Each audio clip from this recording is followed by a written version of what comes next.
Šiandien pirmą kartą bandysim važiuoti su šitu BMW 30 po to, kai pakeitėm seną variklį. Praeitame video mes praktiškai perrinkom pusę automobilio, kad šis BMW vėl galėtų grįžti į gyvenimą. Pakeitėm seną Toyotos variklį atgal į originalų BMW motorą, pakeitėm greičių dėžę, laidyną, radiatorių, vairą ir dar krūvą smulkių detalių variklio skyriuje. Ir po visų tų darbų atėjo momentas, kurio laukiam labiausiai. Pirmas bandymas užkurti automobilį, bet kažkas vis tiek buvo negerai. BMW tiesiog neužsikūrė. Ir kai pakeiti praktiškai pusę automobilio, surasti vieną problemą gali būti tikras košmaras. Bet jeigu šiandien pagaliau pavyks ją užkurti, šitas BMW pirmą kartą po labai ilgo laiko važiuos su originaliu BMW varikliu ir mechaninė pavarų dėže. Kas pačiam man bus gan įdomus experiences. Bet jeigu mums pavyks viską užbaigti šiandien, mums dar liks nupoliruoti automobilį, suskaičiuoti, kiek visas šitas projektas mums kainavo ir pasižiūrėti, už kiek mes galėtumėm jį parduoti čia Tailande. Praeitą kartą automobilio nepavyko užkurti, bet tai ilgai netruko, nes bičiukai, kurie padėjo pakeisti variklį, su tokiais automobiliais dirba kasdien. Variklis užsikūrė iš pusę pasukimo ir dirbo dar geriau nei prieš tai buvęs.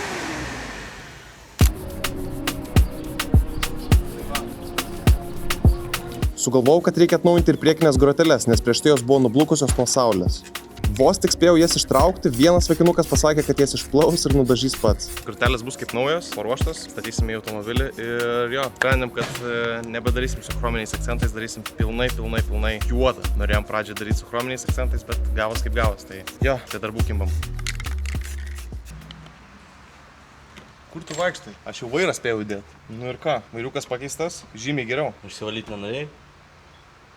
Spėsim. Vairas nėra labai gerai išsilaikęs. Jeigu mes šitą automobilį ruošiamės pardavinėti, mes vis tiek šitą vairą trauksim lauk, dėsim seną, kadangi mes galėsim jį paskui panaudoti sekančiam projektui.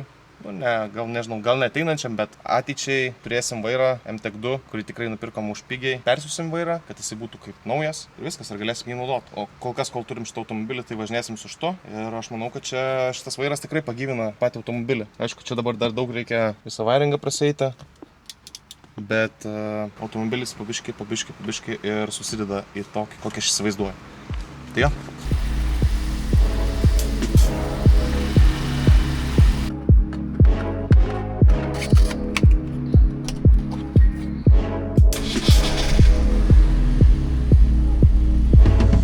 Kažkas yra negerai su laidynu, kadangi užvedus automobilį nerodo apsukų, tai ir prasardžius matome, kad laidai buvo kirpti, daryti ir nedadaryti. Tai prieš tai irgi važiuojant, tai rodydavo apsukas, tai nerodydavo apsukų. Šitą dalyką reikia sutvarkyti, kad būtų viskas tvarkingai. Su elektra buvo daugiau problemų nei pakeisti variklį, tai čia su vietiniais bandėme aiškintis, dėl kokios priežasties visgi neveikia tas skydelis.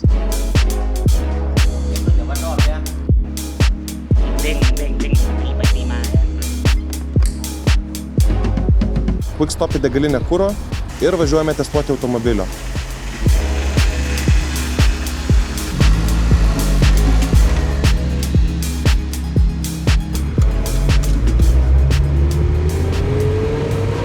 Tai ką, viskas. Automobilis užsikūrė, važiuoja, trūksta dabar ratų suvedimo, nes atleidus vairą tempia į dešinę, o važiuojant tiesiai vairas stovi biškį į kairę pakrypęs. Taip pat galas automobilio labai sėdi žemai. Tai kai susėda 3 ar 4 žmonės, jisai labai sukrenta ir važiuojant per kažkokias duobes, tai visą laiką braukiasi ratai į arkas. Tai nežinau, paliksim taip tikriausiai, vis tiek norim, kad automobilis būtų žemesnis. Tai dabar priekis pakeitus, amortizatorius priekis labai pakilo. Tokį galime jau važiuoti į ralį. Jeigu būtų žemiau, tai žiūrėtųsi gražiau. Tai ką, šiandien sužiūrėsim visus niuansus tokius mažus, pastikrinsim, kad tikrai automobilis dirba tvarkingai, taip kaip turi ir viskas. Galėsim važiuoti, mėgautis juo. Kad ir kaip gerai automobilis atrodė be kapoto, jį vis tiek reikia uždėti.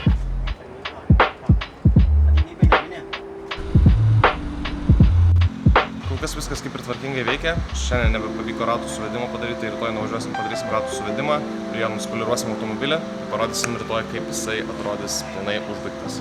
O ratukus nežinau, ar darysim, dar nenusprendėm, svarstom, ar reikia daryti, ar nereikia daryti, gal mes pradėsim kitą projektą, tai šitas toks iš šono nueis. Nu, nežinau, pasižiūrėsim, dar įsivertint, bet kol kas ratų nedarysim, paliksim taip, kaip yra, bet to norim pamatyti vaizdą, kaip automobilis atrodys nupoliruotas ir tada galėsim spręsti toliau, ką darysim su juo. Tiek.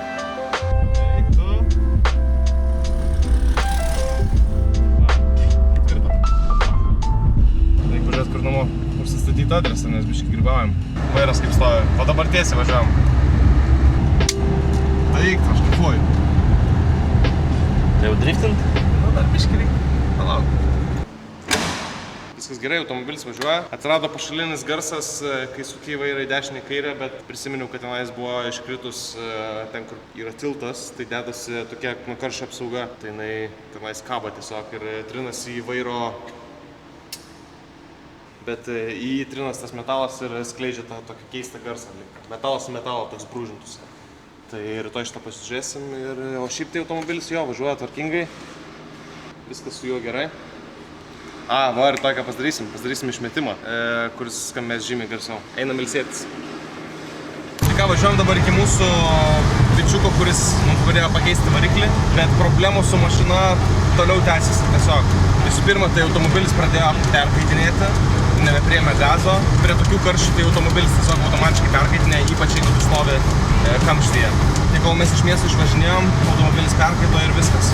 Reikėjo kažkur stoti, pakeliai, vėl greitkelį sustojom, vėl kol užsikūrėm, davažiavome iki degalinės, sustojom degalinėje, biškį palaukėm pusvalanduką ir dabar važiuojam. Ok, išvažiavome iš degalinės, bevažiuojant, tiesiog visa elektra automobilė visiškai atsijungė. Mums liko 40 minučių kelio iki vietos, nu dabar kol važiuojam nekamštyje, tai kaip ir viskas gerai.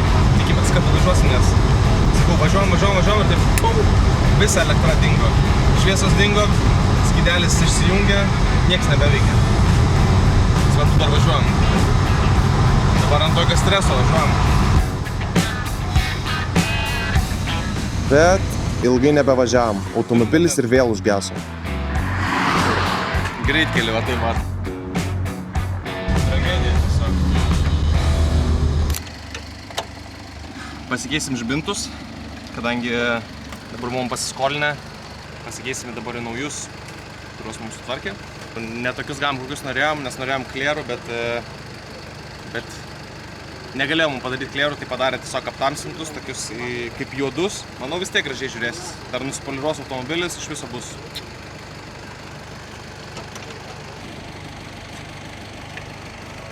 Čia mūsų seniai žibintai uždažė tokius, kad būtų tipo jie tamsinti. Visai neblogai atrodo. Dedam automobiliu ir pažiūrim, kaip atrodys iš tikrųjų.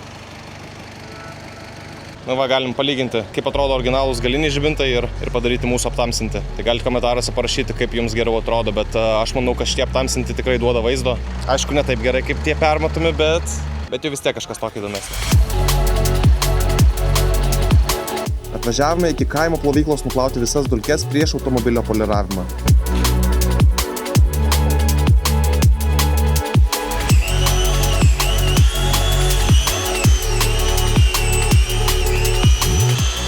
Atvažiavam nupoliruoti automobilio, dabar kolega jau mūsų poliruoja, bet labai noriu pasibandyti pats, tai paprašiau, kad duotų man ir pasižiūrėsim, kaip gausis, kadangi nesu dar gyvenime poliravęs automobilio. Nežinau iš tikrųjų, kaip čia viskas veikia.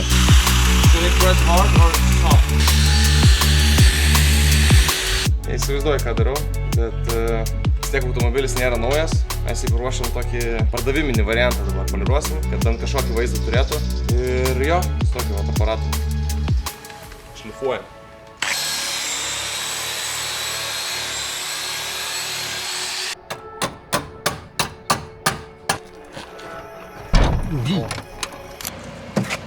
Pučiam padangas ne 30-am, o etram 6-am. Pasiskolinom iš bičio, kuris mums variklį padėjo daryti. Paprašėm apsikeisti automobiliais, pasiėmėm jo 36. Prasitestuosim, pasižiūrėsim.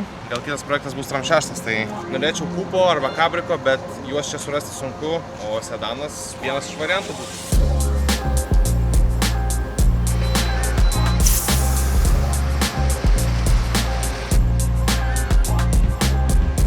Pats automobilis irgi dar nėra baigtas, bet jo žmogus nupirko jį labai pigiai, sutvarkė, dasibaiginėja smulkius detalės ir pardavinės jį. Čia be to 318. Man atrodo, kad automobilis buvo perdažytas, kadangi spalva yra visiškai kaip iš salono. Ir atidarius dureles galima matyti, kad originali spalva yra tokia žalsva. O čia nais tokia jau į mėlynumą žalsva nudažyta ant viršaus. Nežinau, ar jisai dažė ar ne, bet jeigu jisai dažė, tai keista, kodėl jisai nenudažė tada ir durų darbų. Nuansas. Ratukai jau kitokie uždėti. Neblogai atrodo. Šalhonas tai irgi toks visas praardytas.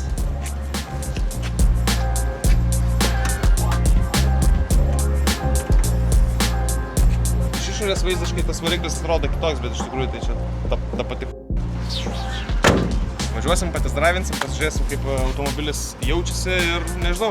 Aš labai svarstau, kad kitą projektą reikia daryti 46. Neprisižadu, ar tai bus kupė ar kaprikas, bet kad E-Tram 6 9% įstikinęs, kad tai bus sekantis projektas.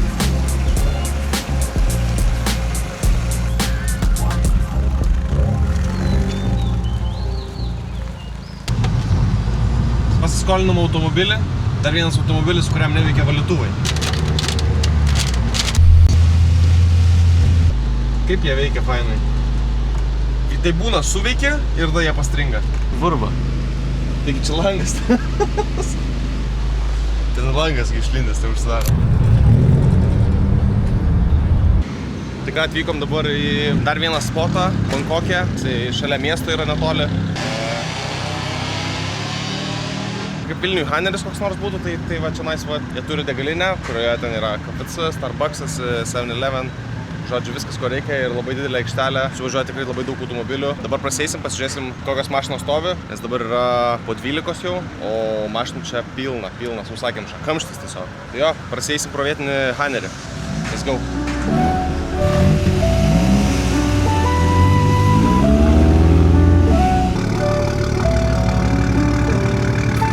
Tokius automobilius pamatyti čia Bankokė yra tiesiog neįtikėtina, kaip sakoma. Dėl to, nes jie labai brangus dėl importo mokesčių. Jų kainos yra dvigubas. Ne, dvigubas gal labiau. Trigubas. Nu gal ir trigubas. Kai Lietuvoje, tarkim, kainuotų gerai F8, F82, nu, tarkim, PEM štukių, čia jinai kainuotų 9 štukių, 100 štukių gal. Tai čia yra tiesiog kosminės kainos. Realiai, Coca-Cola reikia pasimti va tokį fondą, tarkim, stiviką. Ir tada priturbint taip, kad galėtumėm, žodžiu, tenais yra, pamečiau mintį žodžiu, bet tailandiečiai labai mėgsta takeoverius, tai naktį jie tiesiog su savo tais priturbintais automobiliais išvažiuoja, o dienos metu tai negali, nes kamščiai visi supirdom čia važinėja. Tai aš pagalvojau, gal reikia mums irgi tokį pasidaryti. Prikolas būtų, aš manau tikrai būtų linksma. Nežinau, mes norėtumėm paieškoti dar vietų, kur, tarkim, hebra driftina ar dar kažką, kur takeoveriai tokie būna, amerikietiški tokie takeoveriai. Nežinau, su laiku.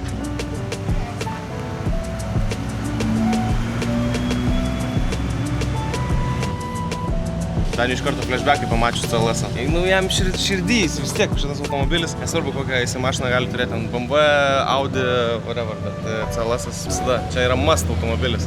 Tai turi turėti. Realiai, manau, žmonės, kurie nėra pravažiavęs CLS-ų, jie nesupranta to hypo.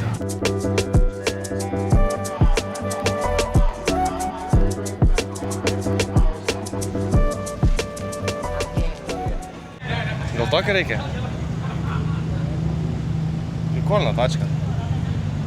Tikras lietuviškas automobilis. Nu, aš Lietuvoje galvoju irgi, gal reikia kažką tokio paimti irgi, paburti.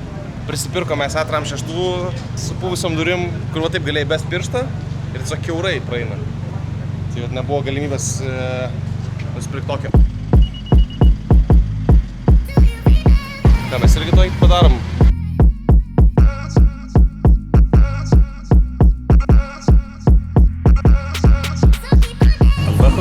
Gal tokia na 30 realiai. Animeški tokį, hantai, karoči.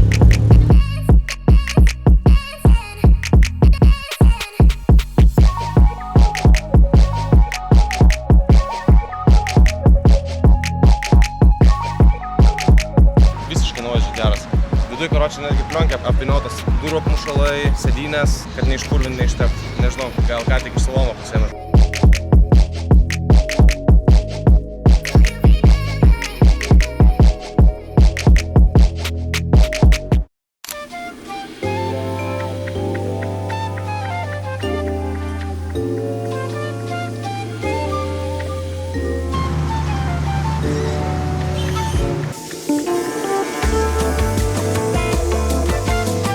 Atvažiavom nuplauti automobilio, važiuosim, susirasim vietą, kur galėsim jį sufotkinti, padarysim pardaviminės nuotraukas, įkelsim ir žiūrėsim, ką galėtumėm gauti už jį.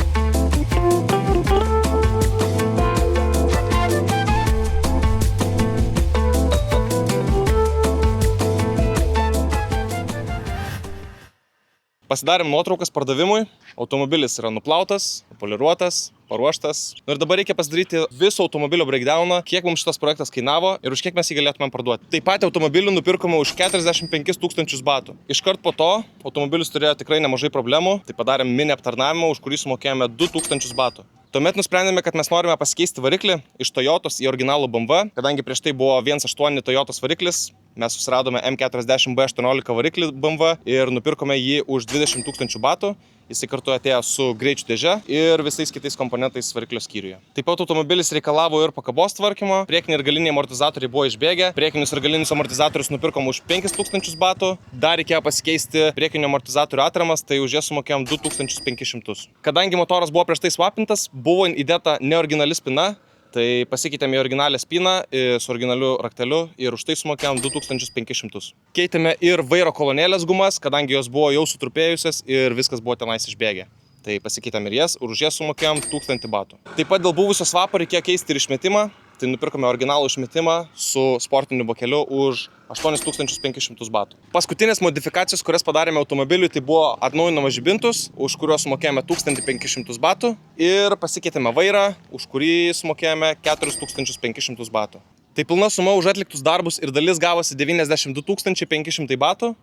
Nežinau, galite parašyti komentaruose ar daug ar mažai, bet tokie automobiliai čia Tailandė yra parduodami tarp 120 ir 150 000 batų. Bet ar už tokią sumą pavyks parduoti automobilį, nežinau, kadangi mes norime jį parduoti greitai, bei pradėti kitą projektą. Tad sumą, už kurią parduosime šitą automobilį, pasidalinsiu Instagrame.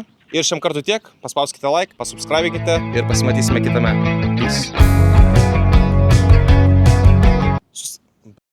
Nu taigi sukarpysiu, ne? Sukarpysiu! Bičas, va tokį tavo.